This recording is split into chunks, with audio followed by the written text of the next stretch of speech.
Light is the beauty and order of all visible creatures. John Damascene, 7th century.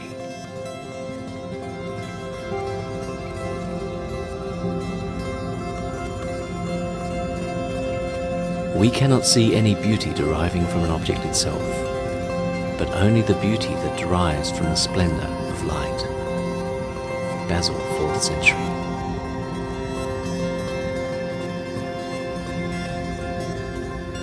It is light itself that makes the other parts of the world worthy of praise. Ambrose, 4th century.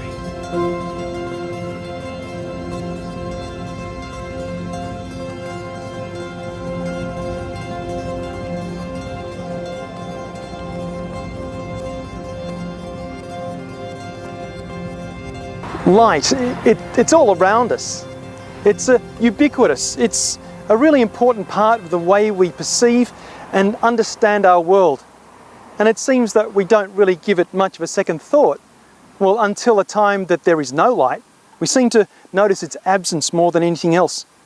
But it is worth thinking about light, and on a few levels, because it's hard to imagine any other natural phenomenon for which so much meaning has been attributed. All kinds of human virtues, such as goodness and honesty, integrity, knowledge, have all had a connection with light through poetry and art. Oh yeah, we like this stuff, light, but it's worth finding out why. We are supremely equipped to deal with light. Each of our eyes has about 125 million specialised light detecting cells, so sensitive that they can detect even just a handful of photons. And about 1/5 of your brain does nothing but try and deal with the visual world around you. That's because light offers high resolution information, even across great distances. It's really the only way that we know what the universe is made of. So much information is carried by visible light that almost everything, from a spider to a stingray, has a way to capture it.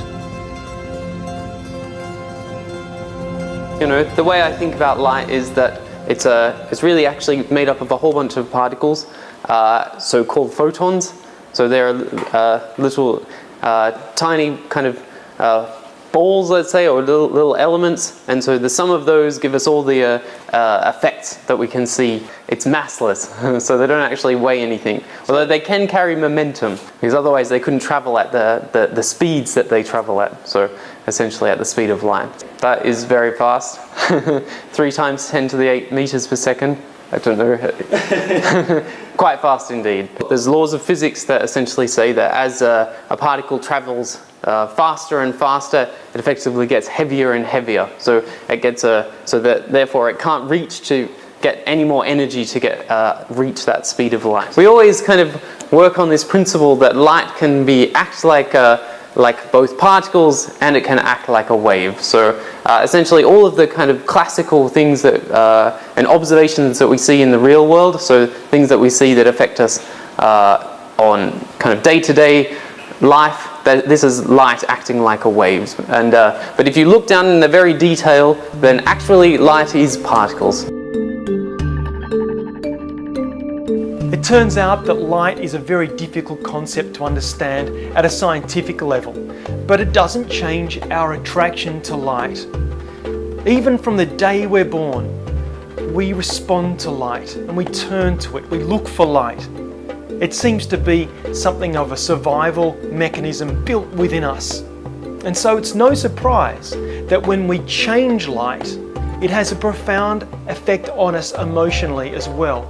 Because light not only tells us what we see, but also shows us how we see it.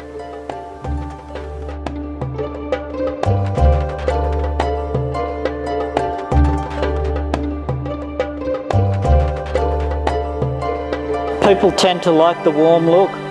It's more appealing if you stick a midday sun shot next to a beautiful late afternoon, early morning. They're going to go for the mood and the warm colours. Well, without light there's no photo. Photography and light go hand in hand. Lighting will change your mood.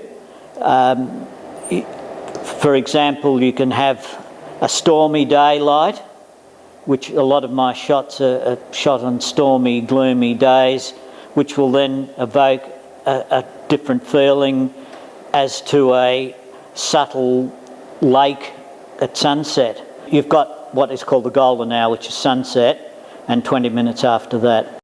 Low light running across that way, late afternoon is cutting low, so it's actually reverse when you're shooting a building. There we've got another good example of the building shot, but it's a midday sun, so the rays are travelling straight down, putting nice lines on everything there. In the studio, it's actually very easy to control your light if you've got the equipment, which I have, because you can turn it down in increments of 1/10. The system that I'm using baffles and soft boxes and sheets of acrylic to fire, sandblasted acrylic to fire light through, which subtles it right. I have just on $40,000 worth of lighting, so I may as well use it. I work with everything diffused. I very rarely use an open head light, a bright light. It's just too ghastly. It puts sharp edges on shadows, burns out highlights.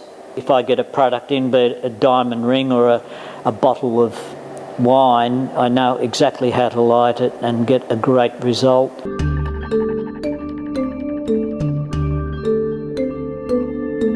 I've been on the land all my life, worked for my grandfather who also had his life on the land. The daylight and all these things, they have a pattern, and we've been brought up with them and we live with them. Early morning, if we were mustering on the bigger properties, we'd be out there waiting for daylight to come so that we could, the stock would be in the right position for us to muster easily.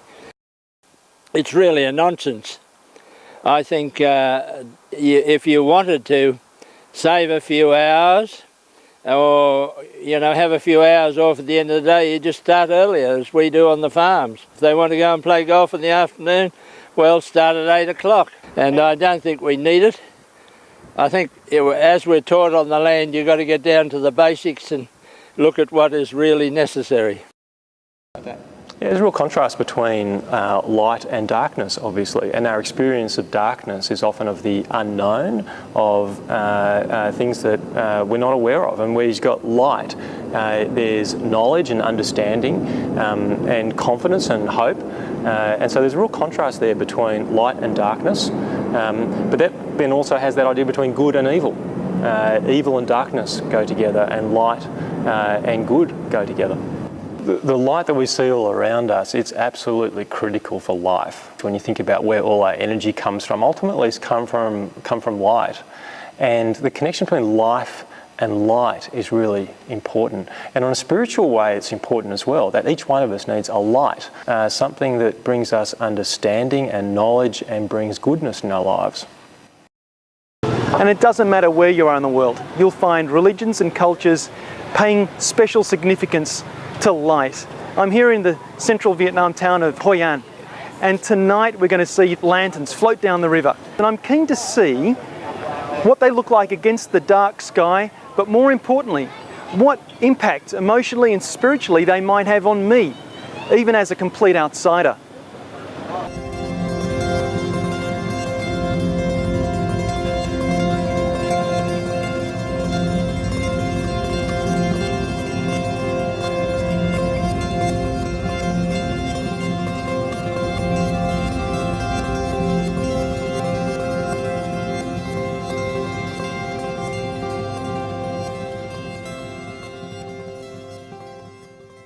One of the ways that directors use to influence the mood in theatre is through the choice of lighting. We can communicate a lot about the mood of a piece by the way that we light it. Choice of colour, choice of angle, choice of speed of change of cues, all those sorts of things. We can communicate a lot about the rhythm of the play with the lighting. So we can assist the director to make it a fast, snappy piece or a slow, moody piece. The sorts of things that we can use to directly influence what the audience is seeing, draw their focus to one place or another place, help to engage the audience in the part of the story that we want to tell, or the part of the story that we don't want to tell. Take attention away from that. As a lighting designer, I guess I have a lot of influence over what people are going to feel. We can set all sorts of locations and times of day and interior, exterior information. All of that sort of information is communicable through lighting. Outdoor, the sunlight is very different to interior lighting. Fluorescent light is very different to tungsten lighting, and they're all emotionally different. They're all texturally different, and their colour is different.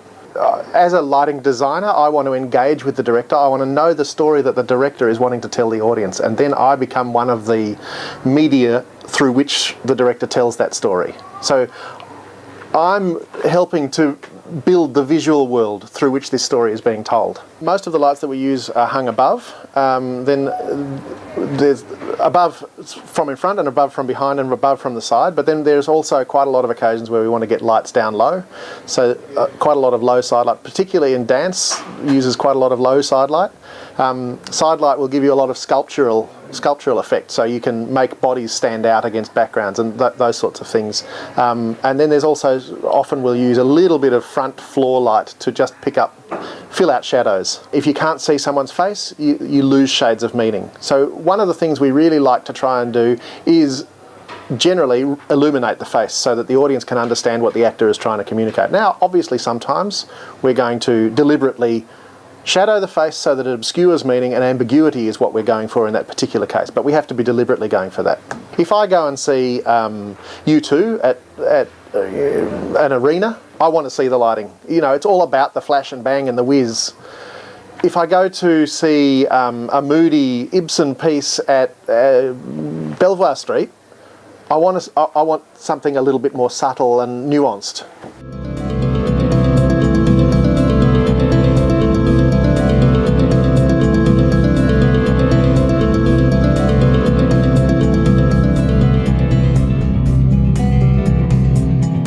It's not how bright a space is or how much light you use, it's how a space feels.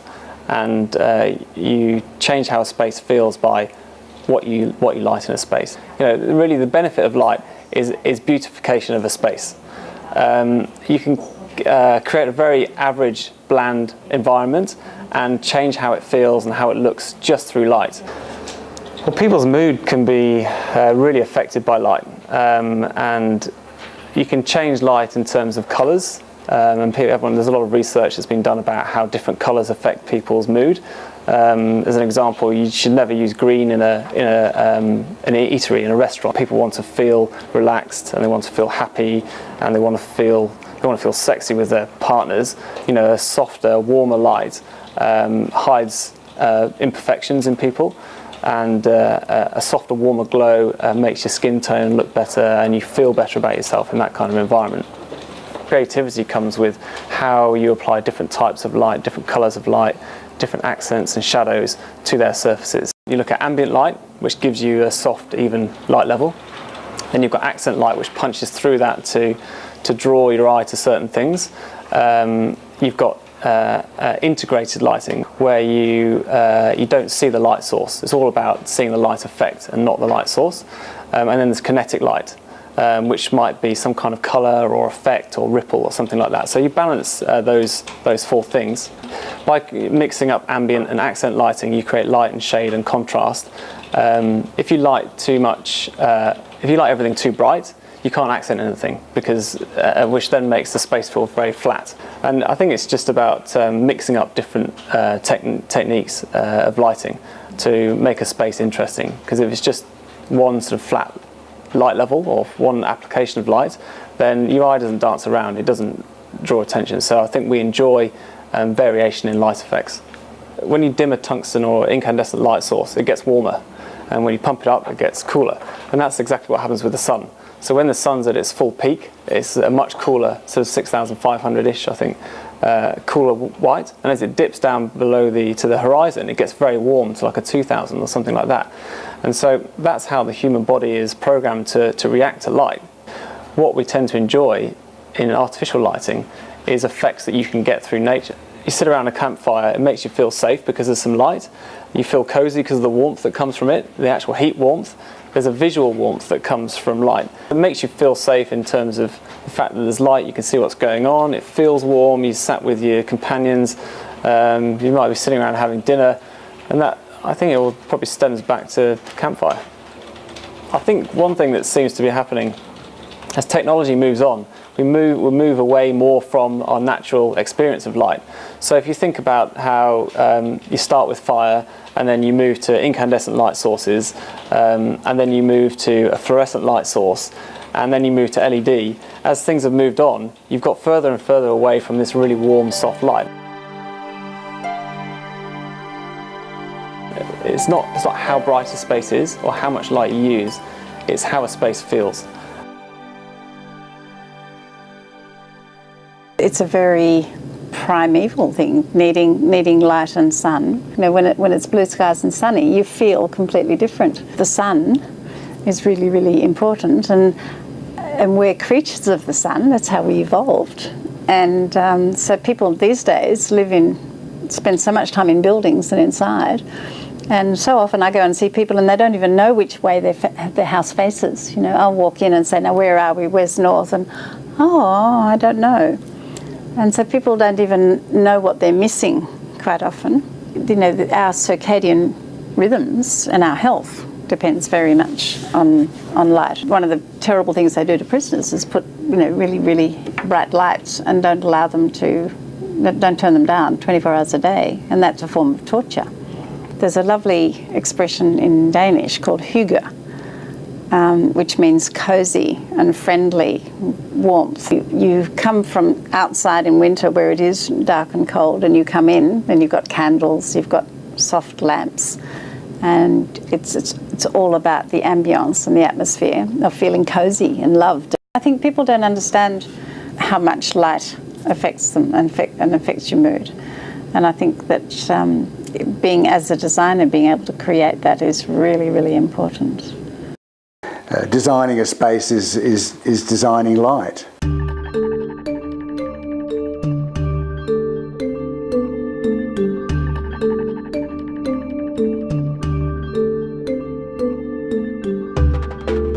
I think it's a very fascinating medium because light in itself, it's invisible energy, yet it reveals everything and makes everything visible. And of course, it's able to do various tricks. You know, it can refract and it can reflect, can diffuse, and of course, it has a marvelous effect on varying materials. Actual fact, it's about light, not the light fittings, because you can't fix a bad interior with light fittings, but with light you can.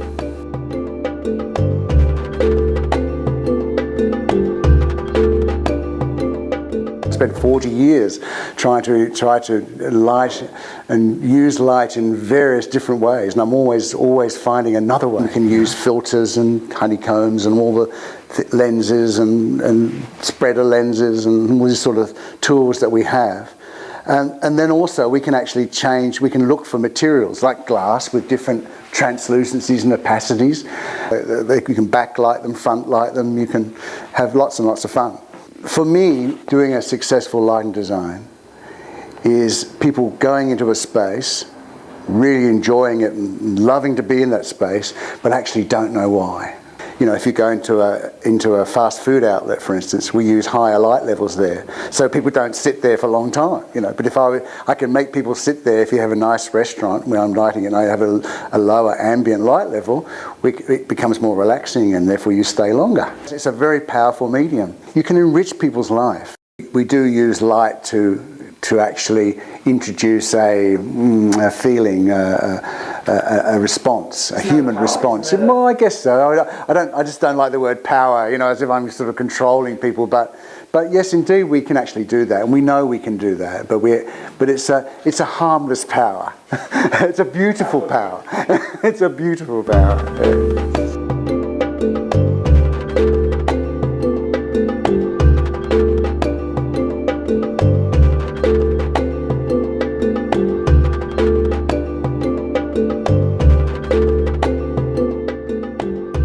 The human brain, every minute of the day, reacts to light.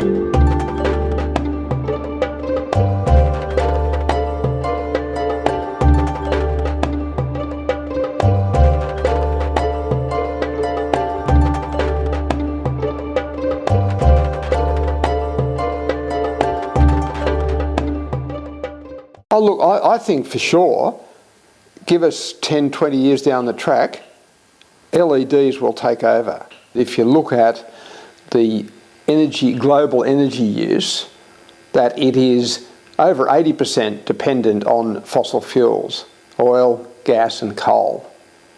And of course, whenever you burn any of those three, you produce lots of CO2, which is affecting our climate. Every time we switch on a power point around the house, every time we drive a car, they're all forms of energy. Energy is integral to everything that we do. The peak demands on really hot days or really cold days in the middle of winter or the middle of summer are actually increasing, which means that the energy companies have to have that installed capacity to be able to deliver that demand without blackouts. So it's a complex question. By 2050, we're realistically going to finish up with quite a mix of different sorts of energy sources, and they're going to involve things like coal with carbon capture and sequestration, gas in a similar way, some nuclear, solar, wind.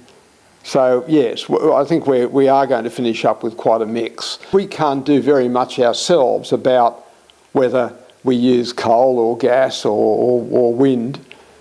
But what we can do, the thing we can first of all control is our energy consumption. To minimise the chance of significant climate temperature increases, we need to get that down on a global average to about 1 or 2 tonnes of CO2 per person per year. Australia's on 27. The world average is about 5.5. The major users of power around a house tend to be things like heating and cooling, hot water, and things like lighting are only a fairly small percentage of the power used in a typical house. And I think I saw a survey recently where it was something like about 7% of the electricity that's used in a house. So on that basis, you'd say that's probably not the first thing you'd target in terms of reducing. But look, every little bit does count. And so if you can reduce that 7% to, 2 or 3%, then great. You'd like to be able to pass on to your grandchildren a world that is at least as good as it is now, and we're not on a sustainable path now.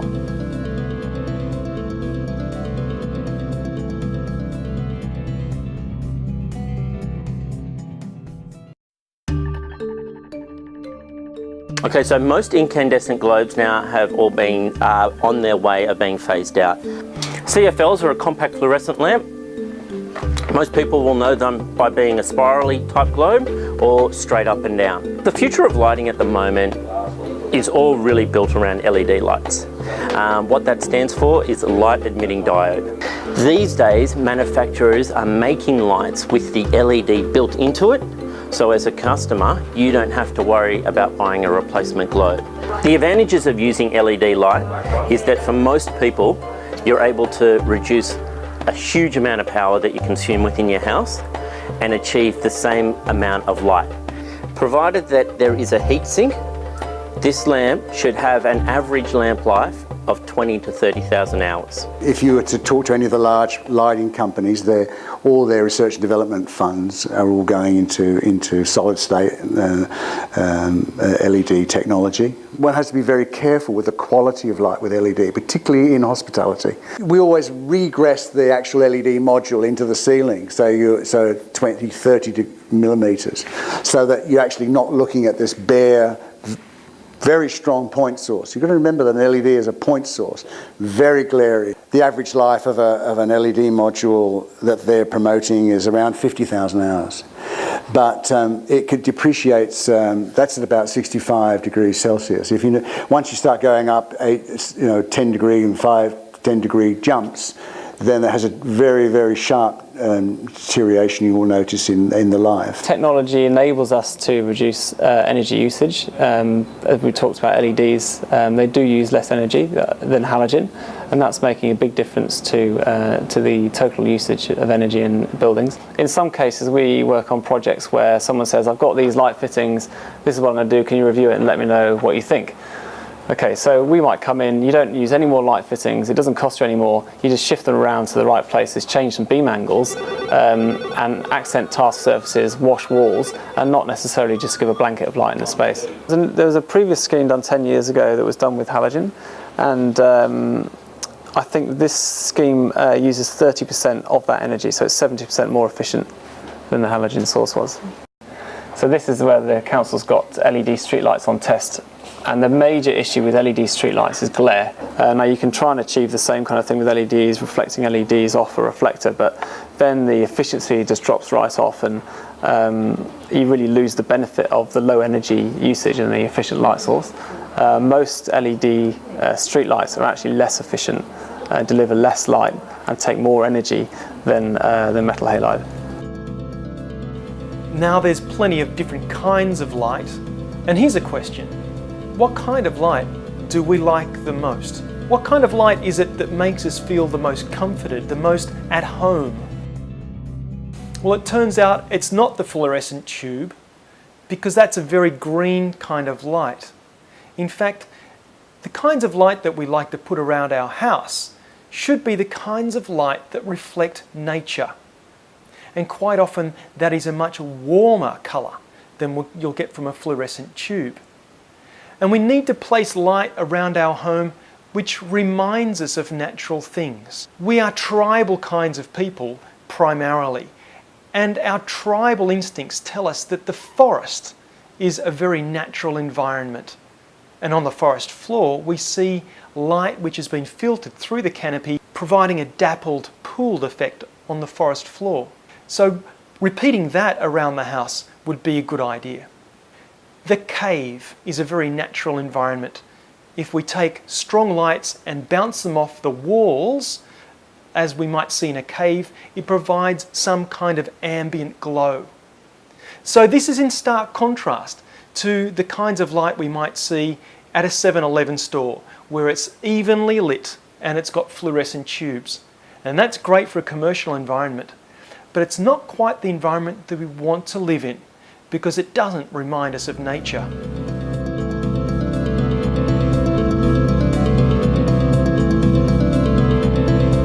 There's a lot to like about lights, but I really love lamps. There's something wonderful about lamps. They're technical and they're creative, and that makes the heart of any designer beat a bit faster. And here is one of my favourite lamps of all time. It's called the Tizio lamp by Richard Sapper. He designed it in the early 1970s. And it's special for one major reason. It's because of the technology it has used and the shape that it became. Now, if you were designing a lamp in the 1970s, you would design it probably to fit a globe that looked like that, just a standard Edison globe. But there was new technology just around the corner, and Richard Sapper grabbed hold of it. He used one of these fellas here. It's a very small but very bright halogen globe with 2 pins. It's about the size of a fingertip. And he saw that there was a design opportunity to come up with a new shape for a lamp that was determined by the new technology. And it's no surprise that this lamp looked remarkably different to all the others of its day.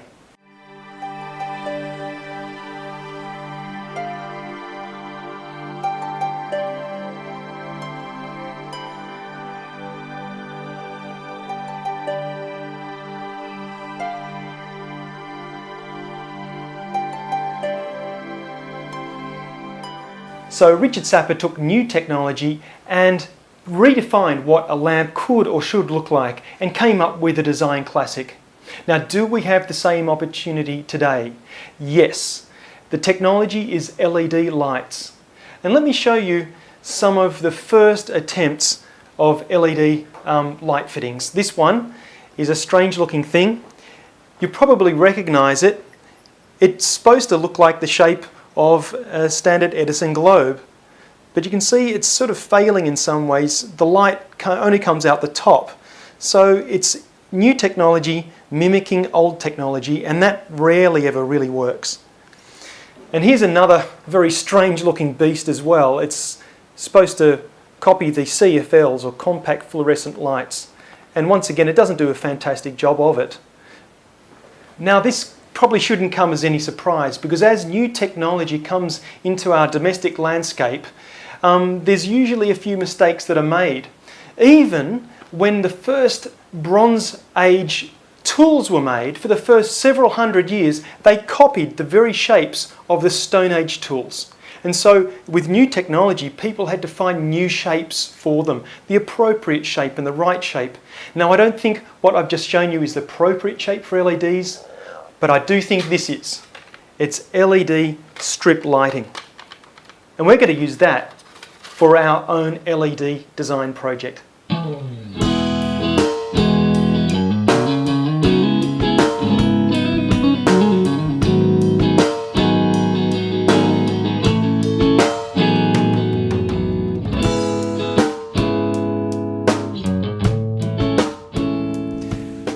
So there are some ideas I have for my LED lamp. I'm calling it ecolamp. Let me show you how it's made.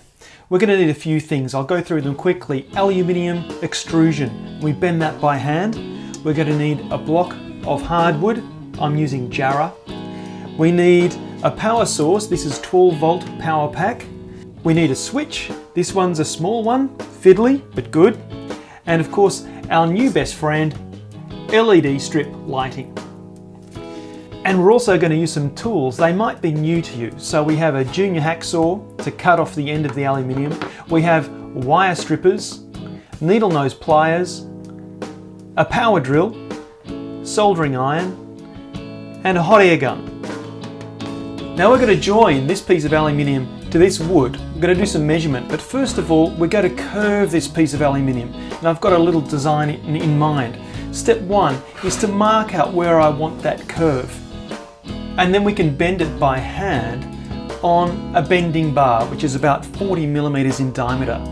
We simply press down on that, on the tangent point, and just push a bit harder around the edges, and we're able to come up with a bend. It's not actually that difficult to bend the aluminium, but what is tricky is making sure we get a nice smooth curve. Now I've got to put two curves in this one to get the effect I want. So that's the curve that I'm after. Sort of goes straight up and a bit to the back and then along. It's all a little bit long. In fact, I would rather it be a little bit shorter. Maybe I've made it a little bit too high. So what I'm going to do is cut off the bottom end of that just by about 10 mils or so. Junior hacksaw.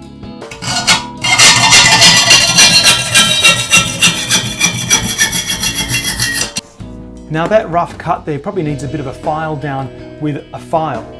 So now we're going to join the block of wood to the aluminium extrusion. Now on the inside of this extrusion there is a nice groove there, which means it's going to be easy to drill through the aluminium. We don't need a center punch. I've put the piece in the vise and now we're going to drill 2 holes.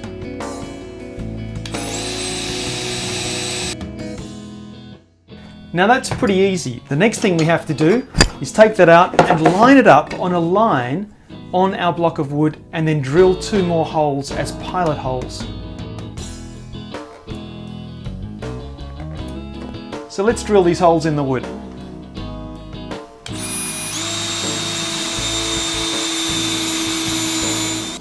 And so now we're going to join the aluminium, and all we need to do is place that on top while the wood's still in the vise, get our screwdriver with a screw and we screw that in. And that's screwed into place. Now we can start thinking about if it's stable. It seems to want to stand up. Well, this is looking quite promising. It's even starting to take shape. We're going to put the LED strip up underneath inside there. The cable's going to go down inside there and then out the back. So the next thing we need is a great big hole that's going to take the cable out the back of that block.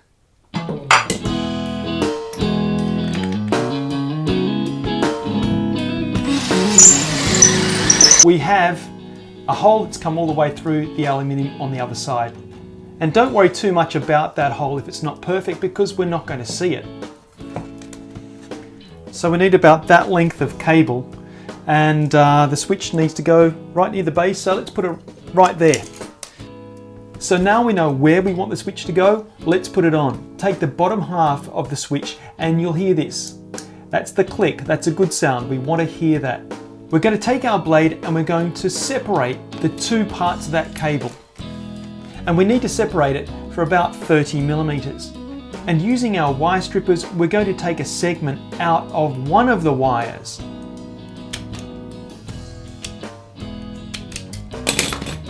And that segment has two ends. Let's strip those off. And when we're stripping those off, we see that the copper wire comes through. Now let's give that a twist to keep all those cables together. We bend those wires up just a little bit and then we feed that through the rocker of the switch and pick it up on the other side. And keep pulling through until we get to that part where we took the segment out.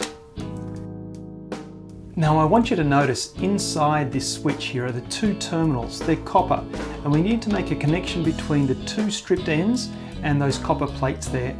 We can solder that together. It is quite fiddly. So I've got another idea. It's called conductive paint. Put a couple of blobs over the terminal and the wire at the same time and we wait for that to dry and then we just test it once again to make sure it's all working. So before I press that together, I'm just going to give it a test. I've plugged it into the PowerPoint and we're going to touch the wires with the terminals and we're going to see if we get some light out of this. Now remember, it may not work first time like I just had because the switch might be in the wrong position and the wires might be around the other way because it's polarized. You need to get the right wires on the right terminal. So now that I've got that right, let's solder that down together. But there's one thing I need to do. Nearly forgot. Trick for young players.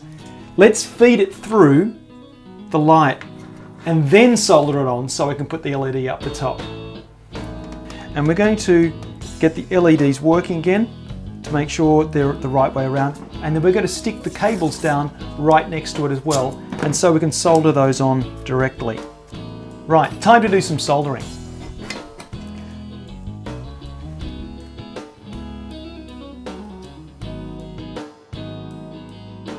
Now it's not pretty, but it's going to work. Well, let's just test it one more time. Every time we do something, let's test to see if they work. Good. So now that solder is cooled down, we can peel this off and then we put our heat shrink over the top. That's our little piece of heat shrink there. It's like a little tube. And we can feed that over our LED strip and we slide that tube of heat shrink over the join that we've just done. Now let's hit it with some heat using a heat gun and it'll do something a little bit magic. Now let's peel off the back of the LEDs and use the sticky side to stick it to the extrusion. And that just fits in there like that. What should we do? Let's test it once again, see if it works. Well, it's looking like a real lamp, except for we can see the cable going down the front there. Let's cover that up with some polypropylene.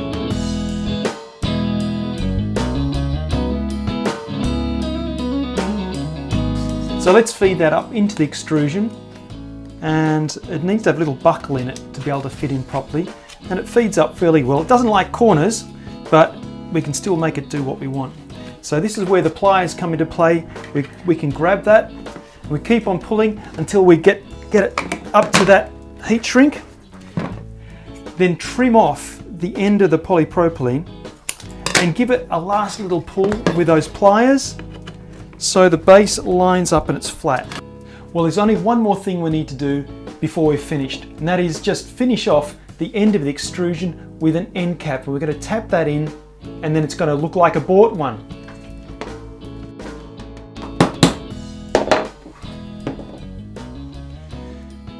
There we are. That's the ecolamp project. It's an easy thing to build, a few little challenges, but there's a lot of creative opportunity, and I want you to take that opportunity to be a real designer and maybe come up with your own design classic. Gotta like that.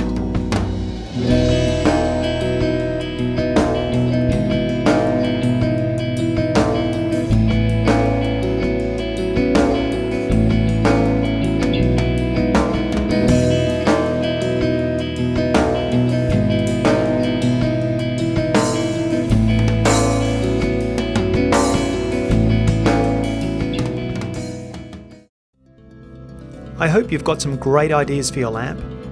But remember, as designers, we do so much more than just make things. Get ready to ask questions about the world around you. Questions like, how does light affect our lives? And why do we respond to light so strongly? And when you can do that, you're thinking like a designer.